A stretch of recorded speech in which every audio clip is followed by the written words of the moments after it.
روح فدا صلی اللہ علیہ وآلہ وسلم میں نے دیکھا نہیں ہے لیکن سنا ہے بڑا دیانتدار ہے، بڑا نیک ہے، بڑا پارسا ہے، بڑا پرہیزگار ہے، اس کو میرا مال لے کر کے ملک شام بھیجنا ہے۔ اللہ اکبر۔ جناب ابو طالب گھر آتے ہیں اور میرے آقا سے کہتے ہیں اے میرے بیٹے محمد روح فدا صلی اللہ علیہ وآلہ وسلم، ایک خاتون ہے جس کا نام خدیجہ ہے، اس کا مال لے کر جانا ہے۔ میرے آقا نے فرمایا چچا آپ جانتے ہیں میں مزدوری پسند نہیں کرتا۔ اللہ اکبر۔ اس کے بعد حضرت ابو طالب نے کہا میرے بچے، میرے بیٹے، میں آپ کو مزدوری کے لیے تھوڑی کہتا ہوں، میں تو آپ کو ایک بیوہ کی مدد کے لیے کہتا ہوں۔ آپ تو بیواؤں کی مدد کرتے ہیں، آپ تو بیواؤں کی امداد کرتے ہیں۔ جب بیوہ کی امداد اور مدد کی بات آئی تو میرے آقا تیار ہو گئے۔ بات پھر الگ عنوان پہ جاتی ہے لیکن اب اس طرف جانے کی بجائے اصل عنوان کی طرف لانا چاہتا ہوں۔ حضرت ابو طالب نے کہا جاؤ فلاں محلے کے اندر اس عورت کا، اس خاتون کا گھر ہے، وہ 2 مرتبہ بیوہ ہو چکی ہے، ملکہ تجار ہے وہ، ملکہ تجار ہے وہ۔ اللہ اللہ، پورے مکے میں اس سے بڑا مالدار کوئی نہیں ہے، جا کر بات کرو۔ اب سننا کیا ہوا۔ میرے آقا جب پہلی مرتبہ خدیجۃ الکبریٰ کے گھر تشریف لے گئے تو خدیجۃ الکبریٰ فرماتی ہیں کئی کتابوں کا اتنے مجموعہ، کئی تاریخی روایات کا اتنے مجموعہ نچوڑ کر آپ کی خدمت میں اپنے الفاظ کے جامع میں پیش کر رہا ہوں، ذرا توجہ کرنا میرے آقا کی شان کیا ہے۔ جناب خدیجہ کہا کرتی تھی کہ میرا گھر مکے کی ایسی گلی میں تھا، میرا گھر مکے کی ایسی گلی میں تھا کہ نہ سورج نکلتے وقت نہ سورج ڈوبتے وقت میرے گھر کے دروازے سے کبھی اس کی کرنیں میرے گھر میں نہیں آتی تھی۔ آپ توجہ کرنا جملے پر، سورج نکلتے وقت سورج ڈوبتے وقت میرے گھر کے دروازے سے میرے گھر میں سورج کی کرن نہیں آتی تھی۔ جیسے ہندوستان میں کسی کا مکان یا شمال کی طرف ہو یا جنوب کی طرف ہو تو نہ سورج نکلتے وقت دروازے سے کرنیں آئے گی نہ سورج ڈوبتے وقت کرنیں آئے گی، تو خدیجہ کا مکان مکہ المکرمہ میں ایسے سمت میں تھا نہ سورج نکلتے وقت دروازے سے کرنیں آ سکتی تھی نہ ڈوبتے وقت کرنیں آ سکتی تھی۔ مگر خدیجہ کہتی ہے ایک مرتبہ میں دروازے کی طرف پیٹ کر کے اپنے کام میں مصروف تھی تو میں نے دیکھا میرے گھر کے دیوار پر دروازے کی طرف سے سورج کی کرنیں پڑی ہے، میرے گھر کی دیوار پر دروازے کی طرف سے سورج کی کرنیں پڑی ہے۔ میں حیران ہو گئی، دل میں خیال آیا آج سورج نکلا کدھر سے، آج سورج نکلا کدھر سے کہ میرے گھر کے دروازے سے روشنی سورج کی آئی، لیکن جب میں نے پلٹ کر دیکھا تو وہ سورج نہیں تھا بلکہ وہ تو رشک آفتاب تھا، وہ تو رشک مہتاب تھا۔ وہ کیا تھا؟ جب میں نے پلٹ کے دیکھا تو کوئی اور نہیں تھا، وہ زہرا کے بابا حسنین کے نانا ابو القاسم محمد الرسول اللہ تھے۔ میں نے پہلی مرتبہ جب محمد عربی کو دیکھا میرے دل نے کہا واللہ اس سے خوبصورت میں نے کسی کو نہیں دیکھا۔ خدیجہ تم کیا کہتی ہو؟ جبریل نے بھی یہی کہا، یہی بولے سدرہ والے چمنے جا کے ڈالے سبھی میں نے چھان ڈالے، تیرے پائے کا نہ پایا، تجھے یک نے یک بنایا، تجھے یک نے یک بنایا۔ محمد ہمارے، محمد ہمارے، محمد ہمارے۔ خدیجہ کہتی میں نے پہلی بار دیکھا جو بھی مجھ سے بات کرنے آتا تھا میں ہی بات کرتی تھی، لیکن آج ایسی مرعوب ہوئی کہ ساری بات وہی کرتے رہے، میں نے کوئی بات نہیں، میں ہاں ہاں کرتی رہی۔ آپ کیوں نہ ہاں کرتی؟ فصحا عرب کے بڑے بڑے، فصحا عرب کے بڑے بڑے تیرے آگے یوں ہے دبے نچے، کوئی جانے منہ میں زبان نہیں بلکہ جسم میں جان۔ کون کلام کرے وہاں؟ ارے وہاں تو فرشتے بھی خاموش ہیں، وہاں تو فرشتے بھی چپ ہیں، بلکہ کلام کی شیرینی کا یہ عالم ہے کہ خدا بھی اپنا کلام ان کی زبان سے سننا چاہتا ہے۔ کل کہہ کے اپنی بات بھی لب سے تیرے سنی، اللہ کو ہے اتنی تیری گفتگو گفتگو پسند، اللہ کو ہے اتنی تیری گفتگو پسند۔ جناب خدیجہ فرماتی ہے میں تو ہاں ہاں کرتی رہ گئی۔ جب وہ چلے گئے، کل سامان جائے گا ملک شام، کل سامان ملک شام جائے گا، وہ تو چلے گئے، وہ کیا گئے کہ سارا چین لے گئے، سارا قرار لے گئے۔ میرے آقا کے حسن کا کمال یہ ہے، میرے نبی کو جس نے دیکھا وہ کبھی نفسانی محبت، ناپاک محبت میں مبتلا نہ ہوا۔ میرے آقا کے حسن کا کمال یہ ہے، جس نے بھی دیکھا وہ ایمانی اور رحمانی محبت میں جو ہے وہ گرفتار ہو گیا۔ اس لیے حضور مفتی اعظم کہتے ہیں وہ ہنسی کیا جو فتنے اٹھا کے چلے، وہ ہنسی کیا جو فتنے اٹھا کے چلے، ہاں ہنسی تم ہو فتنے مٹا کے چلے، ہاں ہنسی تم ہو فتنے مٹا کے چلے۔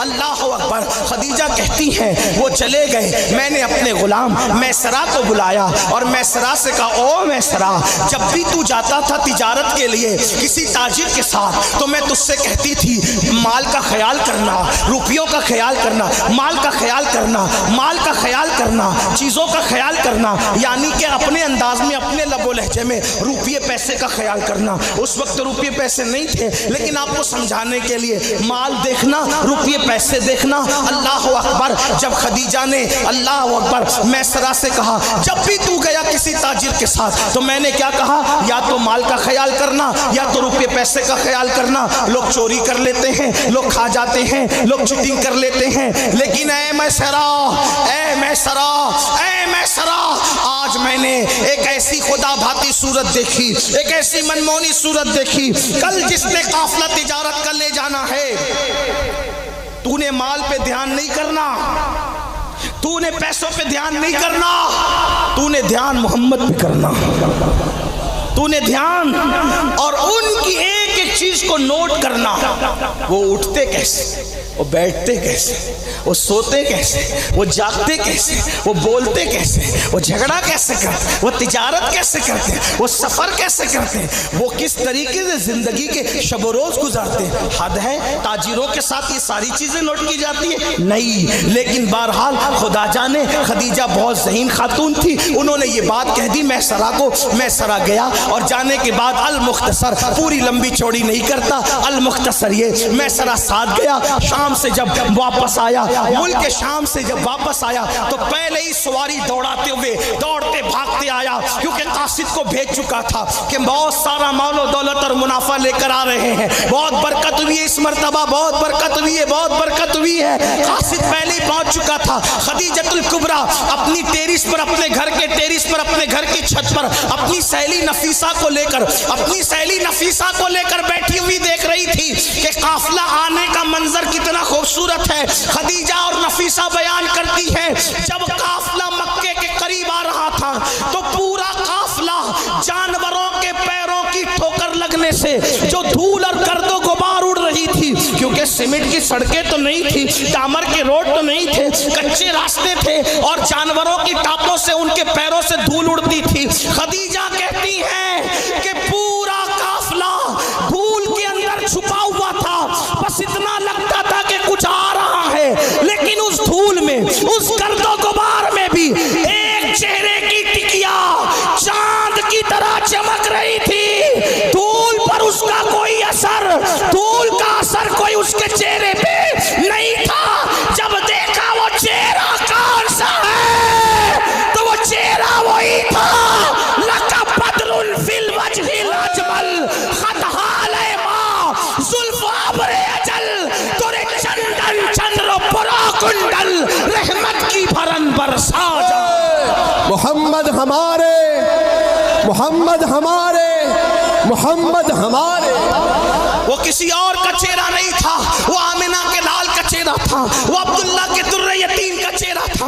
اللہ اکبر۔ خدیجہ کہتی ہے جب میں نے دیکھا وہ چہرے کی چمک کے وہ قریب آ رہا ہے، ایسے میں میسرہ کو جب اپنی سواری دوڑاتا ہوا آیا اور چھت پر چڑھ گیا اور کہا مالکا مالکا مالکا، مبارک ہو مبارک ہو، دیکھ کتنا منافع، کتنا منافع، کتنا منافع۔ سیدہ خدیجہ نے میسرہ سے کہا میسرہ آج منافع مت سنا،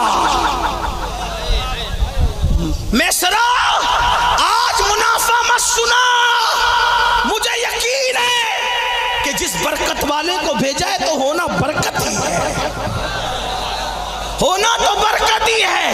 آج میں تجھ سے جو پوچھ رہی وہ بتا. ہاں تو یہ گفتگو کا لہجہ اس کو آپ غلط رنگ مت دینا. خدیجہ نے کہا میسرا جس چہرے والے کو بھیجا اس میں برکت ہی برکت. مجھے آج برکت کی داستان نہ سنا. یہ بتا محمد کے عیب کیا ہے. یہ بتا محمد کے درود پڑھ لیا کرے صلی اللہ علیہ وآلہ وسلم. آقا کا نام آئے تو کیا پڑھا کریں. جب بھی حضور کا نام لیے تو ہم القاب سے لینا چاہتے ہیں, لیتے بھی ہیں, لیکن آج بیک گراؤنڈ بتانا ہے کہ مکالمہ کیا ہو رہا ہے نا, تو بات سمجھ میں آئے گی. خدیجہ نے کہا میسرا برکت کی داستان نہ سنا. مجھے یقین ہے برکت ہی ہوگی کیونکہ میں نے بھیجا ہی تھا برکت والے, لیکن تجھ سے سوال ہے محمد میں عیب کیا ہے وہ بتا. اب اس نے بتانا شروع کیا, بات کرنے شروع کی. کیا کی آپ بھی سنیں. ابھی میسرہ نے کلمہ نہیں پڑھا, میسرہ نے کلمہ نہیں پڑھا. جب خدیجہ نے پوچھا محمد کے عیب کیا ہے تو میسرہ بول پڑا ان کے بدن پر کبھی مکھی نہیں بیٹھتی, ان کے بدن پر کبھی مکھی نہیں بیٹھتی. کہا ان کا عیب پتہ ہے تو کہا جب پسینہ نکلتا ہے تو مشک کی خوشبو آتی ہے. او میسرہ عیب پتہ ہے ان کے کپڑے کبھی میلے نہیں ہوتے. او میسرہ عیب پتہ ہے کہا کہ وہ کنکر پہ قدم رکھتے ہیں تو کنکریاں موم کی طرح پیروں کے نیچے نرم ہو جاتی ہے. کہا میسرہ عیب پتہ ہے کہا وہ درختوں کے قریب سے گزرتے ہیں تو سوکھے درخت ہرے ہو جاتے ہیں. کہا میسرہ عیب پتہ ہے کہا ان کو بکریاں سجدہ کرتی ہے, ان کو اونٹ سجدہ کرتے ہیں. کہا میسرہ عیب پتہ ہے کہا کہ خشک زمین پہ قدم رکھتے ہیں تو وہ زمین ہری بھری ہو جاتی ہے. کہا عیب پتہ ہے سوکھے کنویں میں وہ تھوک دیتے ہیں تو وہ کنویں کا پانی بھر جاتا ہے. کہا او عیب پتہ ہے تو کہا کھاری کنویں کے اندر لعاب ڈال دیتے ہیں تو وہ میٹھا ہو جاتا ہے. وہ کہا عیب پتہ ہے کہا بادل ان کے سر پہ سایہ کرتا ہے. کہا عیب پتہ ہے وہ کبھی جھوٹ نہیں بولتے. عیب پتہ وہ کبھی جھوٹی قسم نہیں کھاتے. عیب پتہ وہ کسی پہ ظلم نہیں کرتے. کہا عیب پتہ کسی پہ زیادتی نہیں کرتے. عیب پتہ کبھی کسی کو ڈانٹا تک نہیں, ہر ایک سے مسکرا کے بات کرتے ہیں. کہا او عیب پتہ ہے تو کہا کہ جب وہ کسی درخت کے نیچے آتے ہیں اور پہلے سے لوگ آ کے بیٹھ جاتے ہیں اور سائے میں آنا چاہتے ہیں تو درخت تو بڑھ کر اپنی ٹہنیاں بڑھا کر ان پر سایہ کرنے لگتا ہے. کہا عیب پتہ ہے کہا کہ آسمان کا بادل ان پہ سایہ کرتا ہے. کہا عیب پتہ ہے کہا وہ تھکتے نہیں ہے. کہا عیب پتہ ہے کہا جب وہ سوتے ہیں تو سونے میں بھی اوروں کی طرح ان کا انداز نہیں ہوتا. میسرہ سے کہا او میسرہ عیب پتہ ہے تو وہ کہتا ہے جب وہ سو کے اٹھتے ہیں تو نیند کا اثر ان کے چہرے پہ ظاہر نہیں ہوتا. کہا عیب پتہ ہے کہا نیند میں بھی ان کی زلفیں نہیں بکھرتی. کہا عیب پتہ ہے کہا ان کے منہ سے کبھی بدبو نہیں آتی بلکہ خوشبو آتی ہے.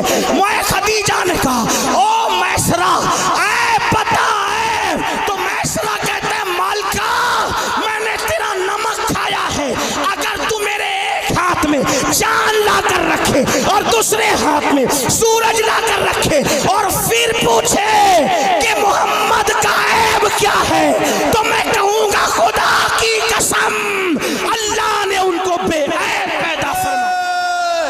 محمد ہمارے, محمد ہمارے, محمد ہمارے.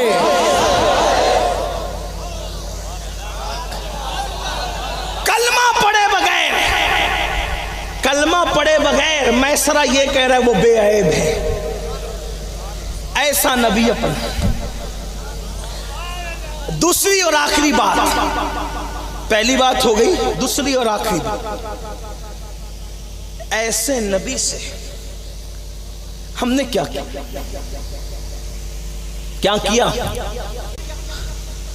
نہیں تو کہہ نہیں سکتے, نہیں کہیں گے تو کفر ہونے کا ڈر ہے, ہاں کہیں گے تو جھوٹ ہونے کا ڈر ہے نا. آپ کہیں گے ہم نے عشق تو کیا مولانا, ہم نے عشق کیا, سید صاحب ہم نے عشق کیا, حضرت ہم نے عشق کیا. میں نے کہا عشق کیسے کیا؟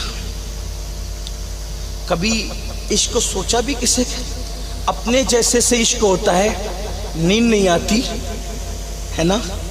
اپنے جیسے سے پیار ہو جائے، مثال کے طور پہ جب میرے بچے مجھے یاد آتے ہیں، آپ کے بھی آتے ہوں گے، سفر میں بچوں کی صورت یاد کر کے نیند اڑ جاتی ہے، ماں یاد آتی ہے نیند اڑ جاتی ہے، بیوی سے محبت ہے، بیوی یاد آتی ہے نیند اڑ جاتی ہے نا؟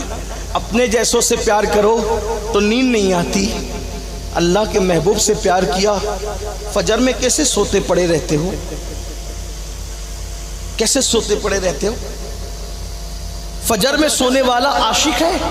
میں نہیں کہہ رہا ہوں، قوت القلوب میں شیخ ابو طالب مکی حدیث لکھتے ہیں، میرے آقا نے فرمایا جو مجھ سے عشق کا دعویٰ کرے اور پوری رات سو جائے وہ جھوٹا ہے، جھوٹا۔ جو رات بھر سوئے عشق کا دعویٰ کر کے وہ جھوٹا ہے، جو صبح کو فجر میں بھی نہ اٹھے اس سے بڑا جھوٹا کون ہو؟ ٹرین پکڑنی ہے تو نیند کھلتی ہے، فجر کے لیے کیوں نیند نہیں کھلتی؟ بچے کو اسکول پہنچانا ہے تو نیند کھلتی ہے، فجر میں کیوں نیند نہیں کھلتی؟ بلکہ حد تو یہ ہے پیشاب لگ جائے تو نیند کھلتی ہے۔ مسلمان کتنا گر گیا تیرا عشق کا معیار، تو پیشاب کے لیے تو اٹھ سکتا ہے نیند توڑ کے، لیکن تو نماز کے لیے نہیں اٹھ سکتا۔